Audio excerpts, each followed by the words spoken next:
इस बात का यदि अपन विचार प्रतिपल करते हैं, प्रतिदिन करते हैं, तो फिर हमारी परिणतियां धीरे धीरे सुधर जाती हैं।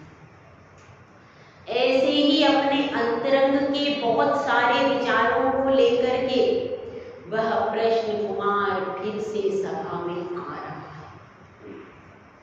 आज जैसे ही वह सभा में आया है, आकर के बैठ गया अपनी सीट पर। ज्यादातर जब सीट पर बैठता था तो कोई उसको कुछ कहता नहीं था, परंतु एक व्यक्ति चुपचाप आया और उसकी जेब में एकदम हाथ डालने लगा। उसने कहा, ये क्या है? मेरी जेब के कहीं पैसे नहीं निकाल ले, मुझे तो अब घर जाना है, अगर पैसे चले जाएंगे तो क्या करूँगा? पर अब उसने देखा तो उसमें एक कोई पत्र डाल दिया। उसने कहा तो कोई संदेशा फिर से आ गया है, लेकिन अभी मन तो हो रहा है कि पत्र खोल के, क्योंकि अगर कोई गुप्त चीज होती है तो तुरंत इच्छा क्या होती है, खोल के अभी पढ़ लो। लेकिन सामने बैठे आचार्य श्री और पूरी सभा, अभी टोटली सब 1000 लोग देख रहे हैं ये क्या कर रहा है। हमने कहा अभी मैंने निकाल के यदि पत्र पढ़ा तो क्या हुआ? सबकी दृष्टि मेरे ऊपर और सब 100% समझ जाएंगे कि पत्र घर से आया है, देखो इसका मोह जागृत हो गया। तो इसलिए अभी तो मैं निर्मोही बनकर बैठूं, उसमें ही मेरी समझदारी है। इसीलिए पत्र पर से पूरा ध्यान हटा करके और वह सभा में एकदम आचार्य परमेश्वरी को नमोस्तु करता है और नमोस्तु करके आचार्य परमेश्वरी से निवेदन करता है कि हे गुरुदेव, आपने बहुत सारे मेरे प्रश्नों का समाधान किया है, अब मेरे ये प्रश्न का और समाधान कीजिए। आपने कहा था कि धन का त्याग करना चाहिए, धन का संचय करने से श्रेष्ठ मार्ग क्या है? त्याग करो।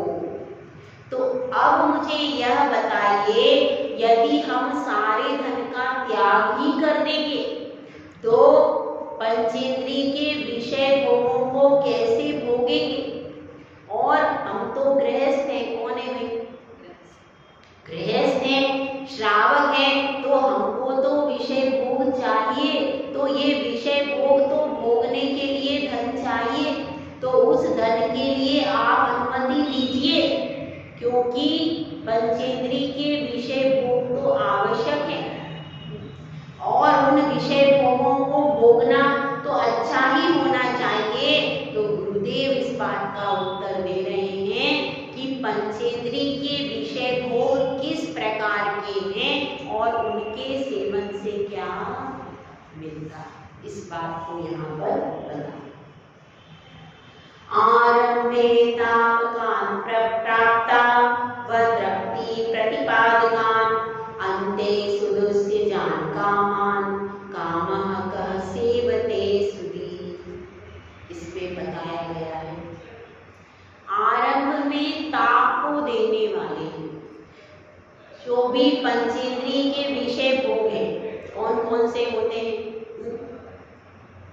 जो आपके आंखों के सामने चल रहा है टीवी, अगर टीवी के लायक धन एकत्रित करना है तो कितनी मेहनत करनी पड़ेगी दुकान पे जाके? कितने हजार का टीवी आता है? 30,000 का?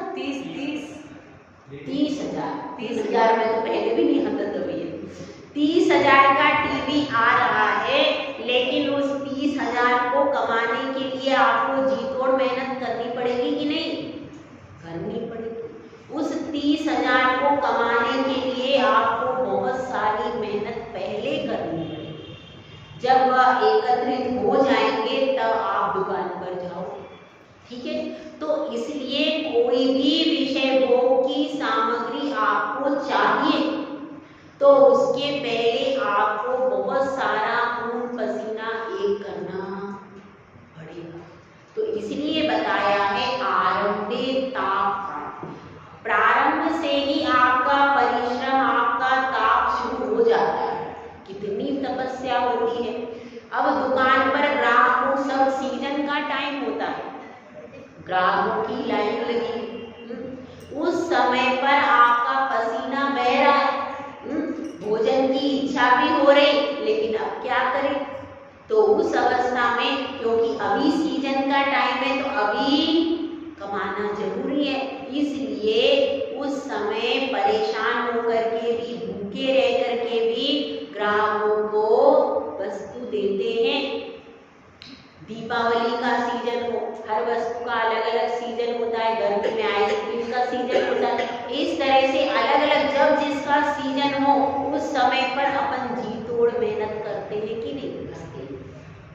तब जाकर के कहीं धन इकट्ठा होता है, तो उसके लिए धन इकट्ठा करने में बहुत मेहनत लगती है, बहुत तकलीफ सहन करना पड़ती है, तब जाकर के कहीं वो एक सुख की सामग्री प्राप्त होती है।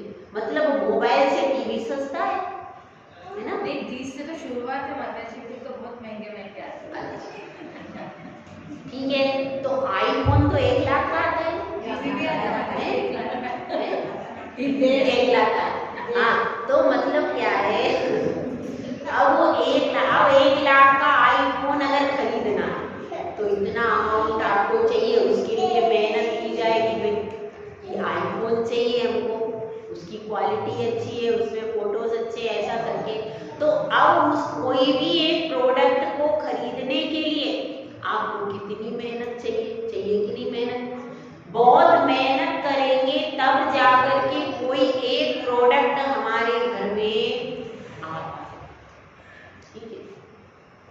तो इसलिए क्या है, किसी भी सामग्री को एकत्र करने के लिए पहले जी तोड़ मेहनत चाहिए। अगर आपको मकान खोल के मकान बनवाना है या प्लॉट खरीदना है तो कितने, कम से कम करोड़ रुपए तो उसके लिए आपको मुश्त चाहिए, तब जाकर के आप कहीं प्लॉट को खरीद पाओ।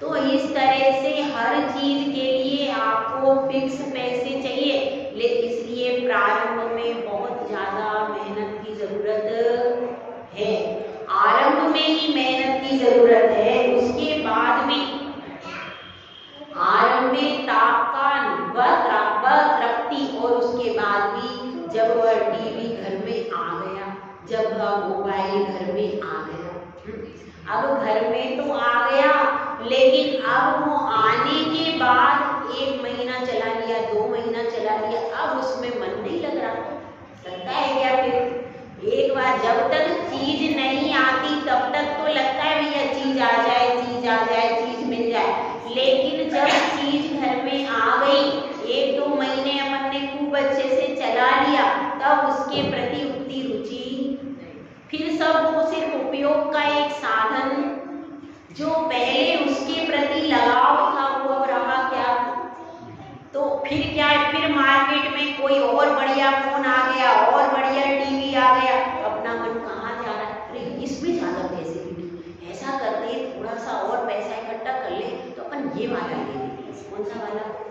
जो मार्केट में नया आया है उसको लेने के लिए इच्छा हो, एकदम नए फैशन की साड़ी है, पूरे मार्केट में नहीं मिलेगी, और दुकानदार ने बड़ा करके आपको वो साड़ी पैक करके दे दी, आप भी बड़े प्रसन्न हो करके साड़ी पहनकर पार्टी में चले गए। अब पार्टी में जैसे गए वैसे ही आपकी एक पड़ोसिन वैसी साड़ी पहन गई। अब क्या करेंगे? अब क्या? अब आप बड़े परेशान हो गए, ये इसको कैसे आ गई? अरे इसने दुकानदार ने मुझे धोखा दे दिया और कह रहा था ऐसी साड़ी पूरे मार्केट में नहीं है, और अभी देखो तो ये पड़ोसी। अब आप सोच रहे हो ये पड़ोसी जहाँ जाए वहां आप नहीं जाओ, तो आप इधर से उधर जा रहे, उधर से अब किसी ने कह दी तो साड़ी बहुत अच्छी लग रही, अरे अरे अरे, और उधर चले गए। अब आप संयोग भी ऐसा हो रहा है, जहां आप जा रहे वहीं वो पड़ोसी आ रही है। अब आप सोच रहे हो ये मुझको नहीं देखे, और मैं किसी तरह से इधर उधर, अब आपने पति देव से कहा जल्दी चलो ना, अब यहाँ कितनी देर रुकोगे? क्यों? अब साड़ी अच्छी लग रही क्या? अब साड़ी का तो ऐसा लग रहा है कि जल्दी से घर पे जाएं और इसको उतार के अलग रख दें, और मैं किसी बहन को टिका दूंगी अब मैं दोबारा, क्योंकि पड़ोसी ने कभी भी टकरा जाएगी तो क्या करेंगे। तो इसलिए क्या होता है, जब वह सामान मिल जाता है और उसके जैसा दूसरा मिल गया है तो अपने मन में क्या हो जाता है, भैया अब ये चीज पहननी ही नहीं। तो इसलिए जब प्राप्त होने के बाद भी उससे तृप्ति होती है क्या, दूसरी वस्तु की कामना जागृत हो जाती है, उससे तृप्त तो अपन होते ही नहीं कि भाई ये बस ये साड़ी अब मिल गई, अब मुझको अभी कभी जिंदगी में और साड़ी नहीं चाहिए, ऐसा होता है क्या। अब ये आईफोन मिल गया, अब मैं कभी दूसरा मोबाइल अच्छा इससे चाहिए ही नहीं, और नया प्रोडक्ट नई चीजें आ गई तो तुरंत मन कहता है अरे ये इससे अच्छा ये ठीक है, बस तुरंत अपने विकल्प तुरंत चालू होते। तो वस्तु होने के बाद भी उससे तृप्ति नहीं। और क्या बताया है, प्रतिपादकान यानी उसको प्रयोग करने के बाद वह तृप्ति प्रतिपादकान, और उसको प्रयोग करने के बाद भी तृप्ति नहीं होती। रसगुल्ले खा रहे हैं, पेट तो भर गया पर मन नहीं भर रहा। अगर मुझे और भूख होती ना तो दो और खा लेता। पेट तो भर गया है, पेट में जगह नहीं है, लेकिन मन में तो इच्छाएं हो ही रही। तो इसलिए कह रहे हैं, और फिर अंते सुदुष्ट जान कामान, अंत में जब ये सारे विषय भोग छूटते हैं, भरा पूरा किसी का परिवार है और उसका अंत समय आ गया, भरी पूरी 56 भोग रखे हैं सामने, भरा पूरा नाती पोतों का परिवार है। अब उसको लग रहा है अरे ये मेरी कौन है, यह मेरी पत्नी है, यह मेरी माँ है, यह पिता है, यह बच्चे हैं, यह सारा मेरा भरा पूरा परिवार है, यह मेरी पोती है, यह पोता बहू, सब देख रहा है वो, और 56 प्रकार के व्यंजन हैं। अब मेरा सब कुछ छूट जाए, उस समय उसको कितनी वेदना होती है, बहुत ज्यादा वेदना होती है। क्यों? क्योंकि वो तो चाहता है 56 प्रकार के व्यंजन भोगना और इस परिवार में आसानी से रहना। मैंने जिंदगी भर मेहनत करके, खून पसीना एक करके, एक एक रुपया जोड़ करके इतनी बड़ी हवेली बनाई और बहुत सारा धन तिजोरी में जमा किया, लेकिन अंत समय में मैं भोग ही नहीं पाया। तो इस तरह से क्या होता है, अंत समय में जब भोग छूटते हैं तो उससे बहुत वेदना होती है। देखो, जब पंचेंद्रिय के विषय भोग कहाँ से छूटते हैं, जब देव पर्याय में सागरों पर्यंत उन्होंने बहुत बढ़िया बढ़िया क्वालिटी के भोग भोगे, अच्छी सुंदर माला, अच्छी देवांगनाएं, गीत नृत्य वादित ऋषि में रहते हैं। तो जो मिथ्या दृष्टि देव हैं, वे जब देखते हैं कि हमारी यह देवांगनाएं, यह भोगों की सामग्री, यह उत्तम उत्तम वस्त्र, यह आभूषण, ये सब अब छूट जाएंगे और हमको गर्भ का कष्ट उठाना, जब यह सोचते हैं तो वे कैसे हो जाते हैं, उनको अति संक्लेश परिणाम हो जाते हैं। तो जब भोग उत्कृष्ट भोग छूटते हैं तो और भी ज्यादा भोग होता है। किसी की टूटी झोपड़ी थी, घर में खाने को नहीं था, वो मर रहा है तो उसको क्या दुख होगा कि ना अच्छा यहाँ से छूट गया, हो सकता है ऊपर अच्छा मिल जाए। लेकिन जो भोग, जिसके पास उत्कृष्ट भोगों की सामग्री है और जब वे भोग छूटते हैं तो उससे बहुत दुख होता है। इसी बात को आचार्य परमेश्वरी बता रहे हैं कि ये भोगों की सामग्री जो है यह तुम्हारे लिए सुख का कारण नहीं है, दुख का ही कारण है। इसीलिए तुम ये सोच रहे हो कि मैं धन के द्वारा इनको एकत्र करूं, तो इनको एकत्र करने से तुम्हारा कोई उद्देश्य पूरा होने वाला नहीं है, क्योंकि प्रारंभ में भी ताप होगा, दुख होगा। जब भोगोगे तब तृप्ति नहीं होगी और अंत में जब छूटेंगे तो इतना संक्लेश परिणाम हो जाएगा कि उसके कारण ही तुम दुर्गति में चले जाओगे।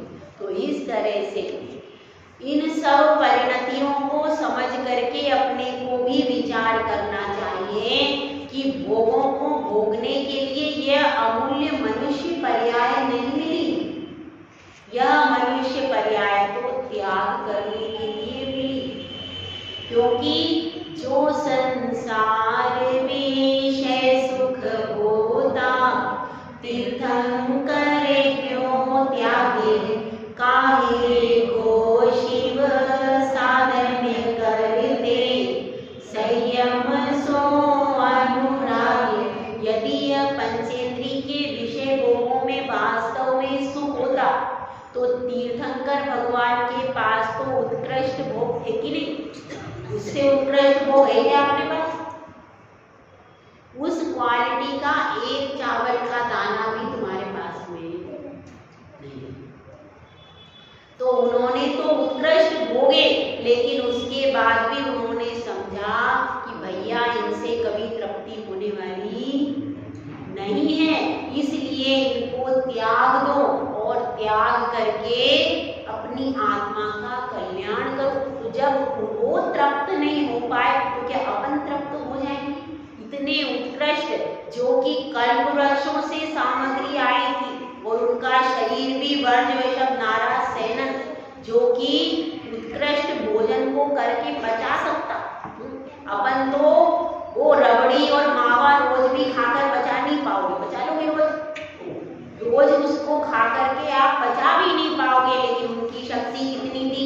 तो उन्होंने उत्कृष्ट भोग भोगे, उसके बाद भी उन्होंने जाना कि यह तो भोगों की संतति कैसी है, दुख ही देने वाली है, इसीलिए उनको छोड़ दिया।